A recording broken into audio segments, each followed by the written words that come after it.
নির্বাচন যতই এগিয়ে আসছে বিএনপির বিরুদ্ধে পরিকল্পিত অপপ্রচার বাড়ছে বলে অভিযোগ দলটির।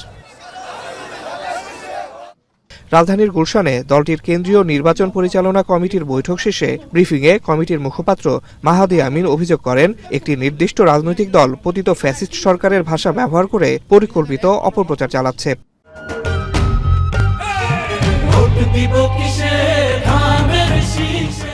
একটি নির্দিষ্ট দলের শীর্ষ পর্যায়ের নেতারা নতুন করে পতিত ফ্যাসিবাদের মতন করে পুরনো মিথ্যা ও প্রতারণামূলক দুর্নীতির বিশ্ব চ্যাম্পিয়ন বয়ান প্রচারের দায়িত্ব গ্রহণ করেছেন।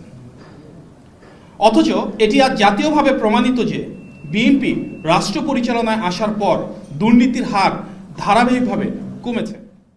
মাহাদি আমিন আরও বলেন, নির্বাচনী মাঠে টাকার প্রলোভন দেখিয়ে এবং ধর্মীয় অনুভূতির অপব্যবহার করে ভোট চেয়ে আচরণবিধি লঙ্ঘনের ঘটনা ঘটছে। সংসদ নির্বাচনে রাজনৈতিক দল ও প্রার্থীর আচরণ বিধিমালা 2025-এর বিধি 4 অনুযায়ী কোনো রাজনৈতিক দল, প্রার্থী কিংবা তার পক্ষে অন্য কেউ নির্বাচনী এলাকায় বসবাসকারী ব্যক্তি, গোষ্ঠী বা প্রতিষ্ঠানে কোনো প্রকার চাঁদা, অনুদান বা উপহার প্রদান করতে বা প্রদানের প্রতিশ্রুতি দিতে পারবেন না। এদিকে রাজধানীর গুলশানে তারেক রহমানের পক্ষে প্রচার করেন বিএনপি ও এর সহযোগী সংগঠনের নেতাকর্মীরা। গুলশান 2 থেকে শুরু হওয়া এই প্রচার কার্যক্রম ফিরোজার সামনে থেকে ঘুরে গুলশান 1-এ গিয়ে শেষ হয়।